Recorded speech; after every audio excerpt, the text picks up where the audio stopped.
when you started doing the research for the E-Myth and you were working with small business owners, what did the landscape of operations manuals look like? Is it something people did?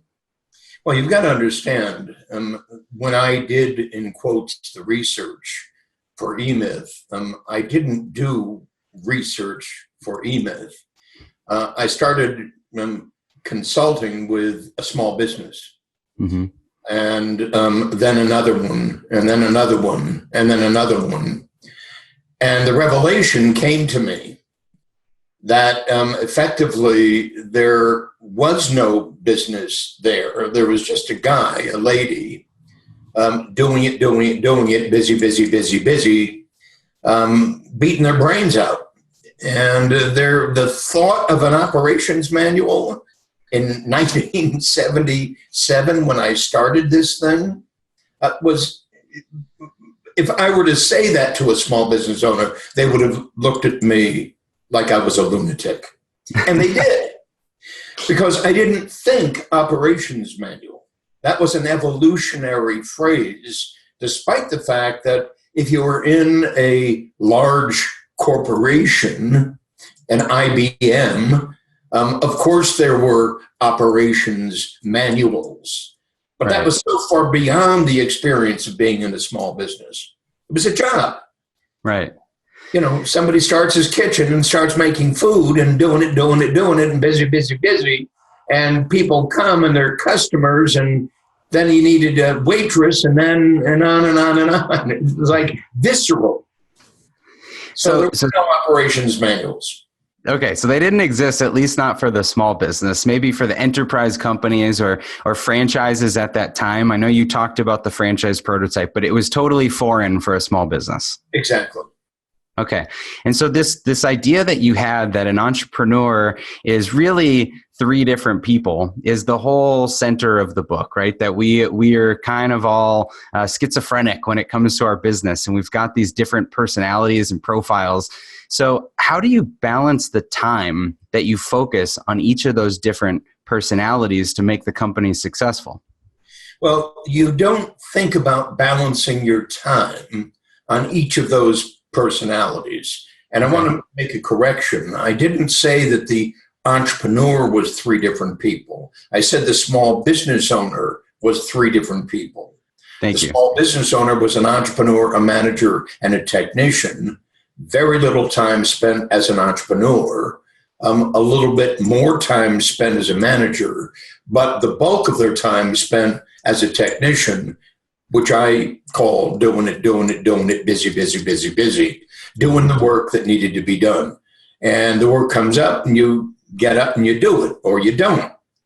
And that's how it is. That's the experience of being a small business owner. You know, the work comes up and you do it. There's no order to it all.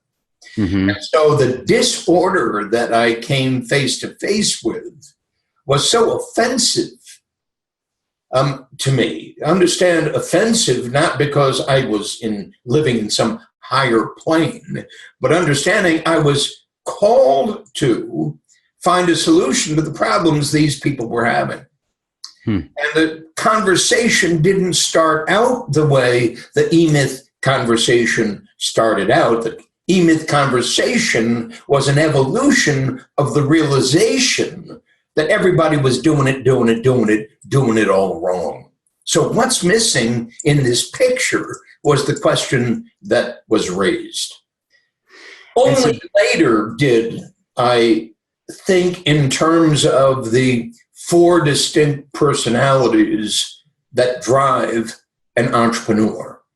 In short, I had to come to understand, after all the E-Myth work I'd done, who is this person I'm talking about as an entrepreneur?